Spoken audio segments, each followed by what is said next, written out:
웃으시라고 한번 했는데 아무도 안 웃으시죠. 예. 제가 경험한 그 교회 현실 중에 아마 제가 중에서 지금이 제일 어렵지 않은가 그런 생각이 듭니다. 여러분 어떤지 모르겠어요. 세상은 코로나 바이러스로 인해 고통 중에 있습니다.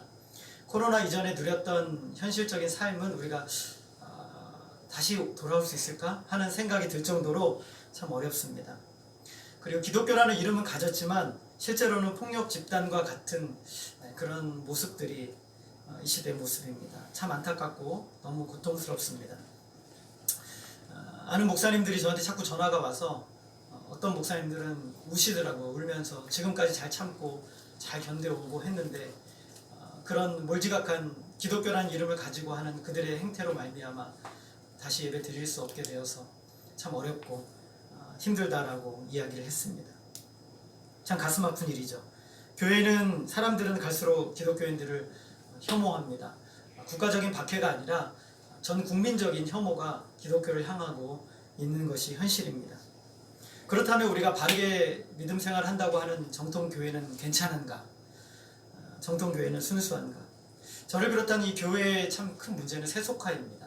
세속적인 것에 대한 추구, 물질 만능주의와 세속주의가 교회에 판을 치고 있죠. 돈이 교회의 모든 것을 결정하게 되는 이런 현실들. 성도들은 예배 자체를 굉장히 중요하게 여기지만 그러나 실제로 참된 예배를 추구하지는 않아요. 예배 드리는 것은 중요하게 여기지만 정말 살아계신 하나님을 예배하는 것에 대한 간절함, 소원함, 갈망들이 사그러져 가고 거의 찾아보기 힘듭니다. 거룩하신 하나님에 대한 의식과 또 하나님을 향한 경외감은 정말 비참할 정도로 무너져 있는 것이 우리들의 모습이죠. 하나님을 이용해서 자기의 영광을 누리고 자기의 부를 얻으려고 하는 그런 경향들이 목회자로부터 성도들에 이르기까지 팽배해 있는 것이 이 시대의 모습입니다. 죄의 노예로 전락한 기독교, 쉽게 죄와 타협하고 또 오히려 죄를 즐거워합니다. 어떤 교회는 너무 많이 가져서 배부르고 또 어떤 교회에서는 너무 없어서 그것을 가지기 위해서 안간힘을 쓰려고 하는 이런 한국 교회의 모습. 이것은 바로 우리의 모습입니다. 참된 진리를 무시하고 성경에서 말씀하는 것과 전혀 다른 기독교를 마치 그것이 진짜 기독교인 것처럼 믿고 살아가는 것. 가장 위험한 현실이죠. 성경에서 말하고 하나님이 말씀하시는 기독교에는 관심이 없습니다. 그러나 자기들이 그동안 경험했고 알았던 기독교를 마치 그것이 진짜 기독교이냐 맹신하고 있는 모습. 그것이 바로 지금 우리의 모습이고 그것이 지금 우리의 이 시대 교회의 결과로 나오고 있는 것입니다. 만약에 저라면, 제가 하나님이라면 저는 여기서 주님을 보내셔서 교회의 역사를, 세상의 역사를 끝내고 싶을 것 같아요. 저렇게 기독교라는 이름을 걸고 폭력 집단과 같은 일을 하고, 그리고 기독교는 죄악과 세상의 물질에 완전히 무너져 있고 모두가 다 돈이라면 모든 것을 해결하려고 하는 그런 현실 가운데 하나님은 없고 복음도 없는 그 시대. 사람들은 교회가 이미 자정 능력이 없다라고 합니다. 맞습니다. 저라면 여기서 주님을 보내셔서 끝낼 것 같습니다. 그러나 하나님은 저도 아니고 하나님은 여러분도 아닙니다. 하나님은 이 세상의 그 누구도 아니시죠. 하나님은 스스로 계시는 여호와이십니다. 하나님은 지금도 계획을 가지고 계십니다. 하나님의 계획은 절대로 무너지지 않습니다. 거짓된 기독교, 또 적그리스도의 적그리스도가 일어나고 배교의 배교가 충만해도 하나님의 계획은 절대로 무산되지 않습니다. 하나님은 하나님의 뜻을 절대적으로 완전하게 이루십니다. 그분이 약속하신 대로, 언약하신 대로 이 온 세상 만물을 하나님의 뜻하신 대로 반드시 이루셔서 그 결말을 보고야 마실 겁니다. 그 내용이 바로 출애굽기에 기록이 되어 있는 것입니다. 출애굽기 전체에서 우리 인간에 대해서 말하는 것은 절망과 소망 없음에 대한 이야기입니다. 사람은 절망이고 소망이 없다는 것이죠. 그 자체로는 일어날 수도 없고 회복할 수도 없는 존재가 인간의 실존이라는 거예요.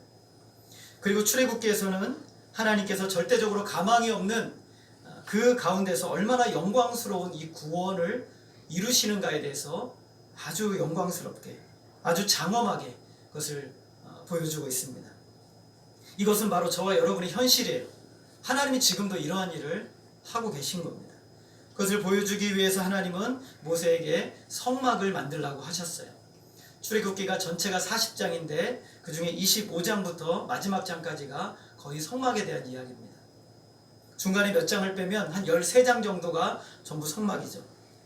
홍해를 가르시고 홍해를 건너게 하신 사건은 딱 한 장을 기록하셨지만 하나님은 그 중에 13장, 무려 13장이나 되는 아주 긴 범위를 이 성막이라는 것에 대해서 할애하고 있습니다. 왜냐하면 그만큼 중요하다는 것이죠. 하나님이 중요하게 여기시는 것과 저와 여러분이 중요하게 여기시는 것이 굉장히 좀 달라요. 우리는 어떤 것을 좋아하냐면 홍해가 갈라지는 사건, 아말렉을 이기시고 승리하시는 사건, 반석을 가르시고 물을 내주시는 사건, 만나를 내려주시는 사건, 이런 사건들이 우리에게는 굉장히 다이나믹하고 굉장히 좋습니다. 그런데 하나님에게는 그보다 더 중요한 사건이 바로 성막이에요. 그것이 더 중요한 것이었어요. 하나님은 이스라엘 백성들에게 성막을 만들어서 40년을 지고 다니라고 합니다. 40년이라는 광야 생활에 있어서 성막은 이스라엘 백성들에게 짐입니다. 그것을 갈 때마다 다시 해체해서 다시 가서 또 자리가 다시 그것을 원위치로 원상복귀시키고 이것을 40년 동안 41번을 하게 됩니다. 굉장히 귀찮은 일이고 짐이 되는 일이죠. 쉽게 말하면 이스라엘 백성들의 삶의 중심은 성막이에요. 그 중심으로 해서 이스라엘 백성들을 움직입니다. 40년 광야 생활 성막을 만들어서 성막을 치고 다니는 것이 이스라엘 백성들의 운명입니다. 그것은 이스라엘 백성들의 평생의 삶에 있어서 무엇이 가장 중요한지를 하나님이 보여주시고자 하신 것이에요. 여러분, 신자의 삶에서 가장 중요한 것이 무엇일까? 광야 생활같이 고단하고 힘든 피곤한 삶을 어떻게 이기고 우리가 감당할 수 있을까? 전쟁과도 같은 매일매일의 사건들을 우리가 어떻게 감당하고 이겨낼 수 있을까? 그것을 이기고 승리하는 힘은 목이 마를 때 물을 주는 것이 아니고 배가 고플 때 고기를 먹여주는 것이 아니고 그것은 바로 실존하시는 하나님 앞에 나아가는 거예요. 성막을 지어서 하나님을 예배하고 하나님과 함께하며 이 모든 만물의 주권자가 되시는 하나님 앞에 가까이 나아가는 것이 인생의 모든 삶의 궁극적인 해답이에요. 그러므로 이스라엘 백성들은 광야 40년 동안 그 짐 같은 그 성막을 지고 다녀야 돼요. 그것이 이스라엘 백성들의 삶이에요. 하나님께서 하나님의 택하신 백성들의 구원의 역사를 이루는 데 있어서 백성들의 소망을 바라보게 하시는 데 있어서 성막을 주신 거예요. 백성들의 소망은 성막을 바라보면서 성막에 임재하신 하나님을 바라보면서 더욱 분명해지고 확실해지는 거예요. 여러분, 이스라엘 백성들이 출애굽하는 데 걸린 기간이 한 3개월 정도 됩니다. 그런데 율법을 비롯한 성막에 대한 말씀을 주시고 성막을 짓는 데 걸린 기간이 한 9개월여 정도 된다라고 할 수 있어요. 오늘 말씀에 보면 둘째, 첫째 달 초하루에 성막을 완공하게 됩니다. 출애굽한 지 거의 1년 만에 성막을 다 완공을 하게 되는 것이죠. 성막이 어떻게 만들어졌을까? 성막은 어떻게 만들어졌습니까? 하나님 만들라고 해서 만드셨죠. 황금 송아지 사건을 마무리하고 35장을 보게 되면 이제 그 하나님께서 모든 것을 다시 회복하신 다음에 35장에 제일 먼저 하나님이 하시는 말씀이 안식일에 대해서 이야기하세요. 예배죠. 예배에 대해서 얘기한 다음에 하나님께서 모세를 통해 이렇게 말씀하세요. 너희 소유 중에서 너희는 여호와께 드릴 것을 택하되 마음에 원하는 자는 누구든지 그것을 가져다가 여호와께 드릴지니라 라고 말씀하고 있어요. 마음에 원하는 자는 누구든지 그것을 가져다가 하나님께 드리면 하나님이 그것을 가지고 모세와 지혜 있는 사람들이 그것을 가지고 무엇을 만든다고 하십니까? 성막을 만드는 거예요. 성막을 만드는 거예요. 황금송아지 사건에서 아론이 너희들 가지고 있는 금 고리를 가져오라고 했을 때 이스라엘 백성들이 그 고리를 가지고 왔어요. 그때의 마음의 상태는 욕망이죠. 탐욕입니다. 우상적인 마음이죠. 그러나 이번에는 하나님이 무엇을 원하냐면 그런 탐욕적이고 우상적이고 어떤 그런 마음이 아니라 자원하는 마음. 자원하는 마음으로 가지고 오는 사람의 것은 누구든지 무엇이든지 받으라라고 말씀하고 있어요. 기쁜 마음으로 내는 것. 억지로가 아니라 마음에 원하는 것을 내라고 하셨어요. 그러자 35장 20절 이하에서 반복적으로 나오는 말씀이 있어요. 21절에 보면 마음에 감동된 모든 자와 자원하는 모든 자가 예물을 가지고 왔어요. 22절에서도 마음에 원하는 남녀가 예물을 가지고 왔어요. 25절에서도 마음이 슬기로운 모든 여인들이 자기가 성막에 쓸 것이 무엇이었나 손으로 만들어서 하나님께 가지고 옵니다. 26절에서도 마음의 감동을 받아 슬기로운 모든 여인들이 성막에 쓸 재물들을 가지고 와요. 29절에서도 마음에 자원한 남녀가 마음껏 그것을 가지고 옵니다. 반복되는 단어가 있죠. 무엇입니까? 마음이죠. 마음이 하나님께서 내가 너에게 원하는 것은 마음인데 마음에 자원하는 것으로 가지고 오면 받겠다. 그랬더니 이스라엘 백성들이 정말 마음의 자원함으로 가지고 왔어요. 마음에 감동된 자, 마음에 원하는 남녀, 마음이 슬기로운 여인, 마음에 감동을 받아 슬기로운 여인, 마음에 자원한 남녀가 이것을 가지고 오고 있어요. 이것이 굉장히 중요한 거예요. 이것 없이는 하나님이 성막을 짓지 않겠다라고 선언하신 것과 같아요. 애굽에서 영원히 사라져 기억으로만 남아야 할 백성들을 구원하신 하나님의 놀라운 은혜, 그리고 신의 산 아래 와서 황금 송아지 우상을 만들어서 더럽고 추악한 이 우상 숭배 행위를 했던 이스라엘 백성들 다시 품에 안으신 그 하나님의 은혜를 생각하면서 이제 이스라엘 백성들의 마음이 하나님께로, 하나님을 알고 깨닫고 하나님께로 향하고 있는 것을 보게 돼요. 마음의 자원함으로 하나님 앞에 드려지는 것이죠. 하나님을 향한 진정한 마음의 헌신이 이스라엘 백성들 가운데 일어나기 시작한 거예요. 하나님은 크고 작음이나 낮고 높음을 보지 않으세요. 하나님은 우리 아주 작은 것이라도 우리의 마음이 들어간 그것을 통해서 우리가 상상하지도 못할 일들을 이루시는 하나님이세요. 하나님의 자원은 우리의 마음이에요. 하나님의 자원은 우리의 외부의 많고 적음이 아니라 하나님의 자원은 우리의 마음이라는 거예요. 이것이 굉장히 중요한 거예요. 한 소년이 가지고 나온 물고기 2마리와 떡 5개로 5,000명을 먹이시는 주님이세요. 그것은 인간의 어떤 수치로 계산할 수 없는 것이죠. 한 아이가 싸가지고 온 도시락을 다른 사람들을 위해 주려고 했을 때 우리 주님은 그 마음을 받아 5,000명을 먹이시는 놀라운 역사를 이루시죠. 그들의 자원하는 마음으로 드려진 헌물은 어땠을까요? 성경에 보면 차고 넘쳐서 쓰기에 남음이 있다라는 거예요. 너무 많아서 이제는 가져올 필요가 없다라고 했어요. 여러분, 이것이 하나님이 우리에게 원하시는 마음이에요. 구약의 모든 제사는 다 그 자체로 굉장히 복되고 영광스러워요. 그런데 그 중에서도 가장 하나님이 기뻐하시는 제사가 하나가 있는데 그 제사는 낙헌제라는 거예요. 뭐라고요? 네, 낙헌제라는 제사가 있습니다. 히브리어로 원문의 의미는 자발적이다라는 뜻이에요. 이 낙헌제는 다른 제사와는 달리 어떤 의도로 드리냐면 하나님이 너무 좋아서, 하나님이 너무 나에게 좋아서, 하나님을 생각하면 너무너무 기쁘고 행복해서 하나님께 예물을 드리는 제사가 낙헌제예요. 제사 중에 최고봉이죠. 시편 54편 6절을 우리 쉬운 성경을 한번 같이 읽어보겠습니다. 시편 54편 6절 우리 같이 한번 읽어보겠습니다. 시작. 내가 주께 기쁜 마음으로 감사의 예물을 바치겠습니다. 여호와여, 내가 주의 이름을 찬송하겠습니다. 왜냐하면 주는 좋으신 분이기 때문입니다. 여기서 감사의 예물이 낙헌제예요. 근데 왜 드린다고 했어요? 주님은 어떤 분이시기 때문에? 좋으신 분이시기 때문에. 주님은 너무 좋으신 분이시기 때문에 너무너무 기뻐서 하나님께 예물을 드립니다. 여러분도 이런 적이 있으시죠? 하나님이 생각하면 너무 기쁘고 하나님이 너무너무 감사하고 그냥 너무너무 좋아서 내가 하나님께 뭔가 드릴 것이 없을까? 내 손에 있는 작은 예물이라도 하나님께 드려야겠다. 여러분, 이런 경험이 있으시죠? 하나님 이런 제사를 받으세요. 이런 예물을 하나님 가장 기뻐하세요. 어쩔 수 없어서 여러분의 손이 떨려서 이거 이번 달에 헌금을 하게 되면 내 재정이 너무 어려워서 이걸 할 수가 없는데 내가 이렇게 시간을 내서 하나님께 가면 내 남은 시간을 어떻게 하나님께 드리지? 이 코로나 바이러스 때문에 혹시라도 내가 큰 문제가 생겨서 하나님 앞에 나아가는 것이 참 어렵다면 어떻게 되지? 이런 염려와 불안감 때문에 하나님을 예배 못하는 것이 아니라 하나님을 너무 사랑하니까 이 세상의 그 무엇도 나에게 장애가 되지 않는 마음의 상태, 이것이 바로 낙헌제. 하나님이 이런 것을 원하시는 것이죠. 마음의 자원함으로 하나님이 너무 좋아서 너무 기뻐서 하나님께 드릴 때 하나님은 그것을 가장 기뻐하십니다. 그것을 통해 말로 다 할 수 없는 하나님의 역사를 이루세요.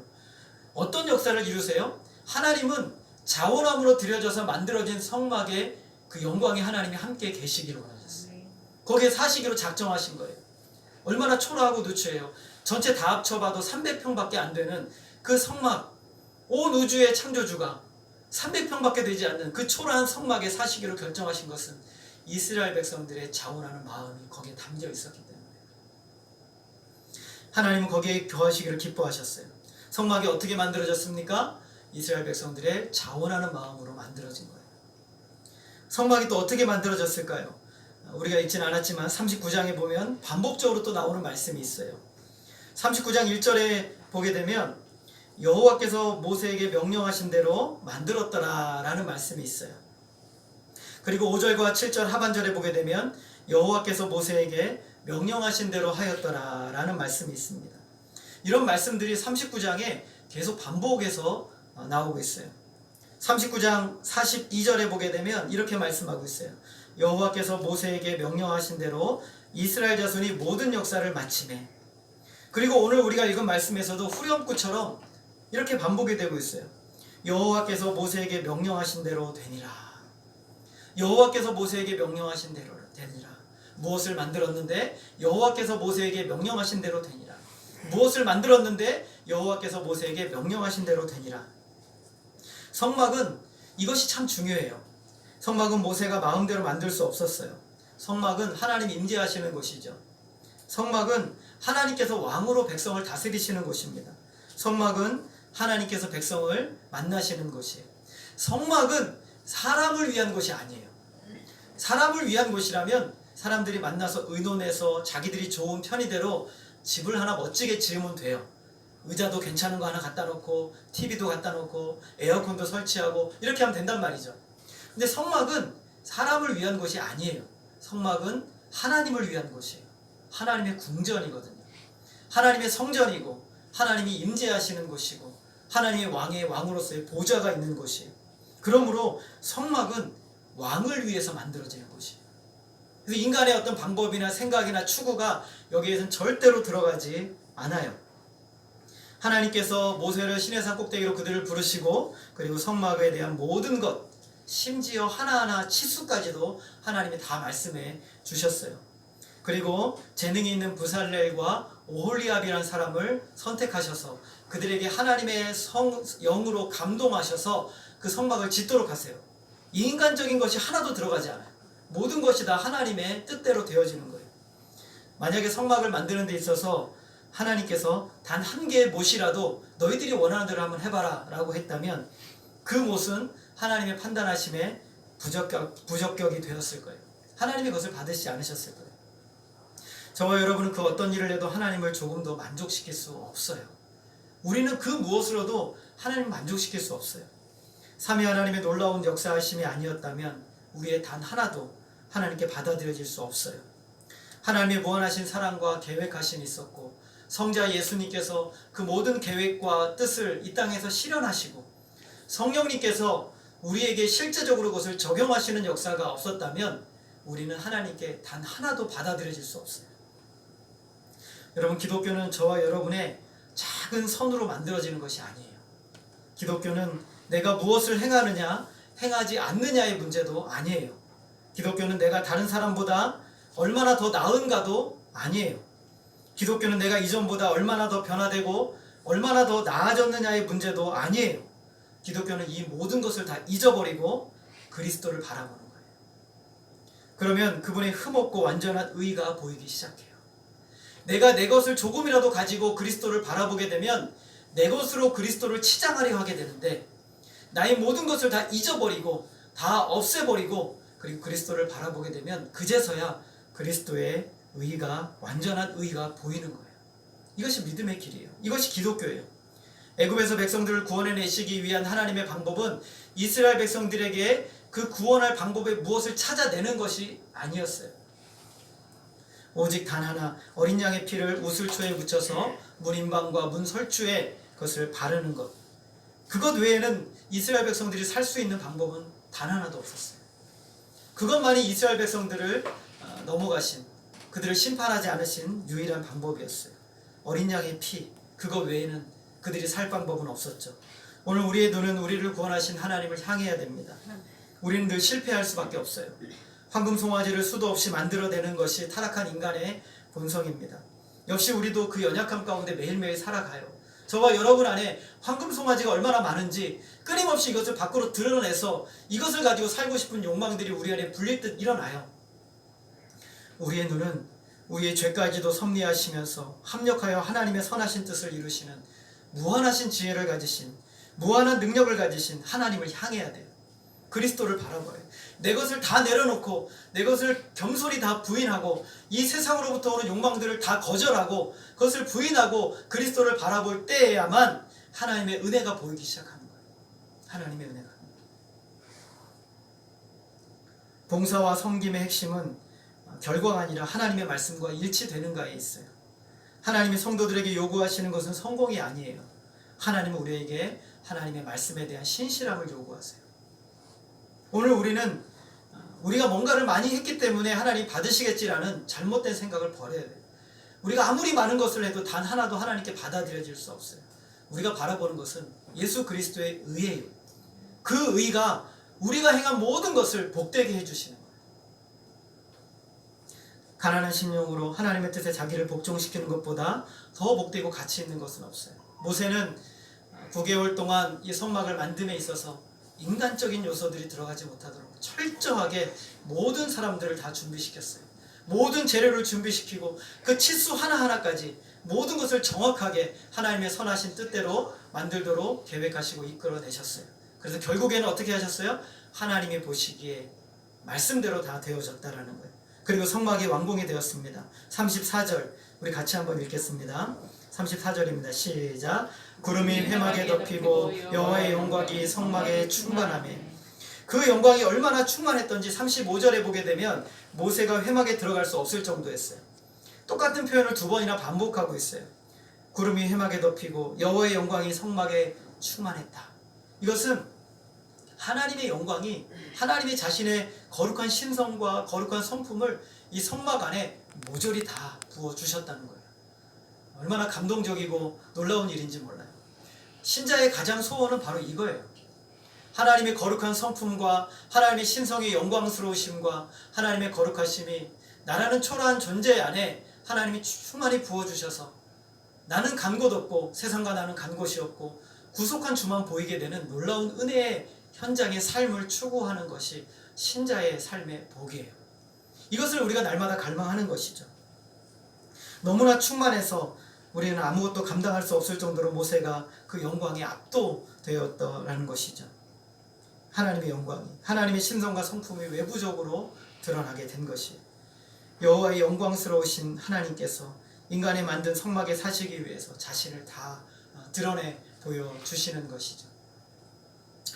하나님께서 그들의 섬김을 받으셨어요. 그들의 준비와 섬김은 거룩하신 하나님의 성품을 잘 나타낸 것입니다. 하나님은 모세를 비롯한 이스라엘 백성들을 다 받으셨어요. 그들 존재를 다 받으셨어요. 내가 그들의 왕이 되고 그리고 그들을 보호하시고 백성들과 함께 하시겠다고 하나님이 완벽하게 선언하신 겁니다. 이렇게 임재하신 하나님의 놀라운 영광을 이스라엘 백성들이 그것을 바라보고 있었어요. 이스라엘 백성들은 뭘 만들었습니까? 하나님이 명령하신 재료로 성막에 여러 가지 기물들을 만들었어요. 그리고 하나님의 뜻하신 대로 만들었어요. 근데 그것 자체로는 아무 의미가 없어요. 그것은 단지 하나의 건물에 불과해요. 그런데 가장 복되고 가장 의미 있는 것은 거기에 누가 임재하셨다는 거예요? 하나님이 임재하셨다. 그게 가장 중요한 거예요. 우리는 굉장히 질그릇 같은 삶을 살아가고 있어요. 초라하잖아요. 깨지기 쉬운 그릇이란 말이죠. 그런데 우리가 이 세상이 참 초라하고 부족해도 우리가 참 복된 것은 우리 안에 누가 계시다는 거예요? 하나님, 그리스도가 계시다는 거예요. 이게 가장 복된 거예요. 온 우주 만물의 창조주가 우리 속으로 들어오신 거예요. 뭐 때문에요? 내가 너의 왕이 되어주고 내가 너를 보호해주고 내가 너와 함께 해주고 이것을 하나님이 선언하신 거예요. 그것이 바로 우리 안에 실제적으로 역사하게 된 것이에요. 이것이 바로 하나님이 보여주신 가장 복된 일이에요. 말로 다 할 수 없는 영광의 충만을 성막에 부어주심으로 이스라엘 백성들은 거기서 감탄하고 감동하게 되는 거예요. 이런 일들이 성경에 여러 번 나와요. 제사장을 위임식을 끝내고 아론이 백성이 축도를 해요. 제사를 드립니다. 아직까지 아무 일도 일어나지 않았어요. 번제단 위에 짐승이, 피 묻은 짐승이 그대로 있어요. 번제단 위에 피가 묻어 있어요. 아론과 모세가 다시 한번 성막에 들어갔다가 나와서 백성들을 축도하자 하나님으로부터 불이 나와서 그 번제단에 있는 모든 짐승을 다 태워버려요. 백성들이 깜짝 놀랍니다. 하나님의 영광이 임재한 거예요. 그들의 예배를 받으신 거예요. 솔로몬이 성전을 건축하고 솔로몬이 하나님의 뜻 성전을 다 건축합니다. 그리고 솔로몬이 나와서 백성들을 축복하고 축복의 말씀을 전해요. 그러자 하나님께서 빽빽한 구름으로 성전 위에 임재하신 거예요. 백성들이 너무너무 놀라서 제사장들이 차마 거기서 섬길 수 없는 놀라운 역사가 있어요. 이 모든 것의 공통점이 뭐냐면 하나님의 말씀하신 뜻대로 되어진 거예요. 하나님의 뜻대로 되어졌기 때문에 하나님이 그들을 받으신 거예요. 여러분, 하나님이 무엇을 제일 좋아하실까요? 하나님 무엇을 제일 기뻐하실까요? 세상에 하나님이 가장 기뻐하시는 일이 무엇일까? 요한 3서 2절과 3절을 우리 같이 한번 읽어보겠습니다. 요한 3서 2절과 3절 같이 읽겠습니다. 시작. 형제들이 와서 내게 있는 진리를 증언하되 내가 진리 안에서 행한다 하니 내가 심히 기뻐하노라. 내가 내 자녀들이 진리 안에서 행한다함을 듣는 것보다 더 기쁜 일이 없도다. 여러분, 이것은 요한의 말인데 여러분, 이것은 누구의 말이라고 우리는 받을 수 있습니까? 하나님의 말씀이에요. 주님의 말씀이에요. 여러분, 주님이 가장 기뻐하시는 것이 무엇입니까? 진리 안에서 행하는 것. 하나님이 말씀하신 그 생명의 말씀의 그 진리 안에서 행하는 것을 하나님은 가장 기뻐하세요. 이보다 더 기쁜 일이 없다라고 말씀하셨어요. 예수님께서 공생의 기간에 모든 사역을 감당하시는데 2번 하나님께서 예수님에게 말씀을 하셨어요. 내가 너는 내 아들이고 내가 너를 기뻐하노라 라고 말씀하셨어요. 언제 그러셨어요? 40일 동안 금식하시고 그리고 세례를 받으실 때 우리 주님께서 세례를 받으실 때 물에서 올라오실 때 우리 주님이 하나님께서 우리 주님 기뻐하신다고 말씀하셨어요. 그리고 예수님께서 이제 변화산에 가셨을 때 우리 하나님께서 주님은 기뻐하셨어요. 네 말을 들으라고 말씀하셨어요. 왜 하나님이 주님을 기뻐하셨어요? 주님은 예수님께서는 하나님의 뜻대로 모든 것을 다 행하셨어요. 하나님 말씀하신 대로 모든 것을 다 따랐어요. 자신을 다 낮추시고 부인하시고 하나님께 죽기까지 복종하시기까지 하나님 모든 것을 다 내어주셨어요. 하나님이 예수님을 너무 기뻐하신 거예요. 하나님이 완벽하게 기뻐하신 분. 이 세상의 모든 존재하는 모든 기쁨 중에 가장 충만한 기쁨은 예수님에게 있었던 거예요. 오늘 하나님은 무엇을 기뻐하십니까? 하나님의 자녀들이 진리의 말씀을 위해서 모든 것을 걸고 열심히 주님을 위해 드려지는 인생을 살아가는 것. 그것을 볼 때 우리 주님은 가장 기뻐하세요. 그런 성도에게 하나님의 영광을 나타내 주세요. 하나님의 기쁨을 우리에게 부어주세요. 여러분, 하나님의 기쁨을 경험하고 싶으십니까? 하나님이 우리를 위해서 우리의 참된 만족을 여러분 경험하고 싶으십니까? 진리 안에서 행하시고 진리를 따르시고 하나님이 원하시는 뜻대로 여러분을 들이시기를 부탁드립니다. 그랬을 때 하나님께서 그 영광을 나타내세요. 그 증거로 성막에 구름 기둥이 떠나지 않았습니다. 하나님의 말씀대로 하나님이 거하시는 집을 건축하자 하나님 그 누추한 집에 들어오셨어요. 그리고 거기에서 사십니다. 앞에서 말씀드린 것처럼 마당까지 다 합쳐도 300평밖에 되지 않는 집, 온 우주의 만물의 창조주가 내가 이제 여기에 살겠다라고 하나님이 하신 거예요. 하나님 백성들과 사시면서 그들을 인도하십니다.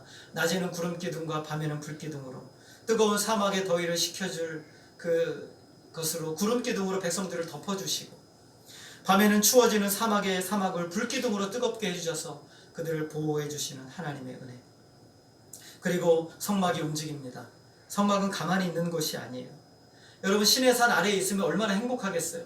하나님의 임재 가운데 그냥 하나님의 보호하심 가운데 그 충만한 역사 가운데 있는 것이 얼마나 행복하고 복된 일입니까?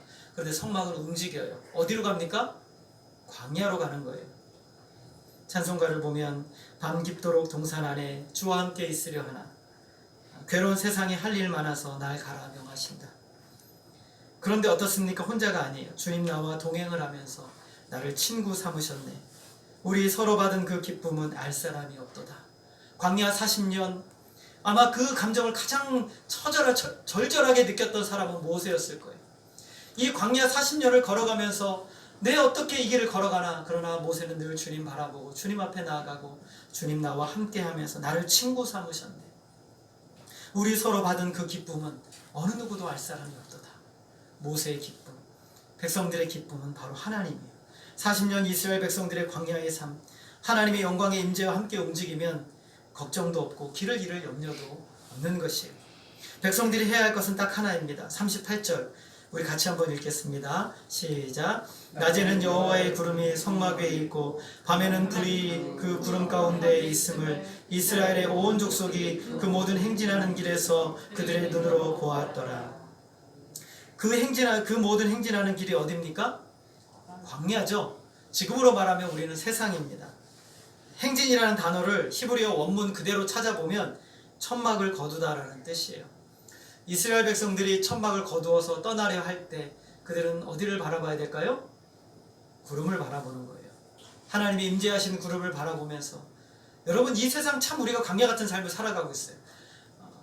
나그네 길을 살아가고 있죠. 어디로 가야 할지 알지 못하는 우리가 이 코로나라는 이 바이러스의 삶의 현장을 어떻게 우리가 이기고 극복해야 될지 참 답답하고 때로는 너무 우울하고 좀 견디기 힘든 상황 가운데 있어요. 저도 마음이 너무 답답하고 기도할 때마다 하나님 우리가 어떻게 이 시기를 극복해야 되고 기독교가 참 잘해서 하나님의 백성들이 참 잘해서 이 세상 사람들이 우리에게 그 답을 물으러 온다면 그런 현실이라면 참 좋겠는데 그것이 아니라 지탄의 대상이 되고 문제의 대상이 되고 혐오의 대상이 되어버린 이 현실. 사람들이 교회 가지 말라고 그런대요. 제 친구 목사님 아들이 지금 직장을 다니고 있는데 직원이 70명인데 그중에 예수 믿는 사람은 딱 하나, 그 아들 하나밖에 없대요. 직장 상사가 계속 문자를 보낸대요. 교회 가지 마라, 교회 가지 마라 문자를 보낸대요. 목사님 아들인데 너무너무 스트레스가 되는 거. 하루에 한 10몇 번씩 문자를 보낸대요. 알면서. 둘째 아들이 고등학교 1학년인데 그 선생님이 아이들한테 그런대요. 교회 다니는 애들이랑 사귀지 마라, 교회 다니는 애들 만나지 마라 그런대요. 여러분 이 세상 현실 우리는 아직 잘 모르지만 지금 굉장히 지금 어려운 상황 가운데 있는 것이 분명합니다. 모든 사람들이 우울증에 빠졌지만 기독교인들은 더 힘든 상황을 우리는 겪고 있어요. 그런데 교회가 너무 엉망이에요. 우리가 너무 하나님 앞에 바로 서 있지 못해요. 현실적으로 너무 문제가 많아요. 그러면 끝났을까? 아니란 말이죠. 하나님은 여전히 우리의 모든 연약함을 다 붙들고서라도 하나님의 선하실 뜻을 이룰 만큼 전능하신 하나님이세요. 그만큼 우리를 사랑하세요. 우리를 포기하지 않으세요. 끝까지 우리를 붙들고 계시는 하나님이세요. 고린도 교회 우리가 새벽마다 말씀을 살펴봤어요. 얼마나 엉망인 교회입니까? 물질 만능주의, 세상의 쾌락, 즐거움, 권력 모든 것이 교회 안에 다 있어서 도대체 해결할 수 없어서 아볼로라는 목회자가 도망을 나와버릴 정도로 힘든 교회였어요. 사도 바울은 이 고린도 교회를 향한 편지를 은혜로 시작해서 은혜로 마무리합니다. 하나님 우리 아버지와 주 예수 그리스도로부터 은혜와 평강이 너희에게 있기를 원하노라. 그리고 끝에서 주 예수 그리스도의 은혜가 너희와 함께 할지어다. 믿음이에요. 이것이 우리의 믿음이에요. 우리는 나를 바라보는 것이 아니라 우리는 하나님을 바라보는 것이에요. 진정한 믿음은, 진정한 기독교는 내 것을 다 내려놓고 그리스도를 바라보면서 거기 안에서 그리스도의 참된 의를 붙드는 거예요. 이것이 바로 기독교예요. 충만한 은혜 속으로 들어가기 위해서 우리는 이 세상이 준다고 말하는 거짓된 위로와 소망을 부인하고 오직 하나님으로부터만 주어진 은혜를 바라보고 나아가야 돼요. 광야에서 길을 잃으면 죽는 거예요. 이 세상에서 길을 잃으면 우린 죽는 거예요. 영적으로 무너지는 거예요. 우리가 바라볼 것은 오직 그리스도의 영광, 하나님의 영광이에요. 그것만 바라보고 가는 거예요. 우리 주님이 기뻐하시는 것, 너희가 진리 안에서 행하는 것, 그보다 나에게 더 큰 기쁨이 없다라고 말씀하시는 그 주님의 말씀을 붙들고 묵묵히 나아가는 거예요. 출애굽기의 마지막은 성막을 만들어 광야로 떠나는 것으로 끝나는 거예요. 그런데 그 광야로 누가 함께 같이 가세요? 우리 주님이 함께, 우리 하나님이 거기로 함께 가시는 거예요. 이스라엘 백성들 광야로 나가라고 말씀하지 않으시고 그리고 함께 광야로 사시면서 가시는 거예요. 얼마나 은혜롭고 얼마나 복된 일입니까? 오늘 저와 여러분을 향해서 세상으로 나가서 힘있게 싸워봐라 라고 말씀하시지만 그러나 그 가운데 우리 하나님이 우리와 함께 하셔서 그 싸움의 현장으로 우리와 함께 가시는 거예요.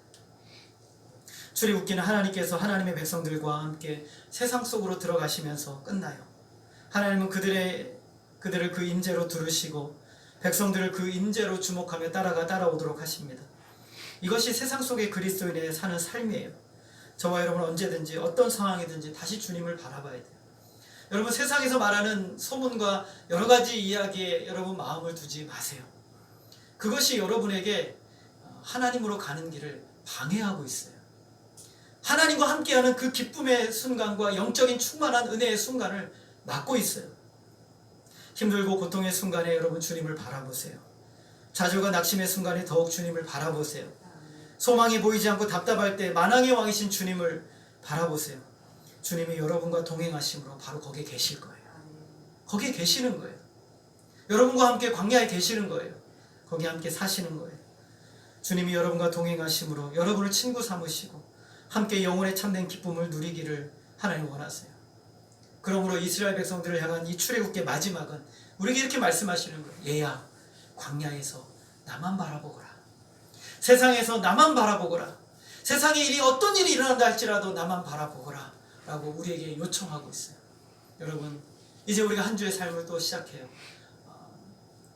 코로나 바이러스 단계가 3단계로 올라갈 수도 있겠어요.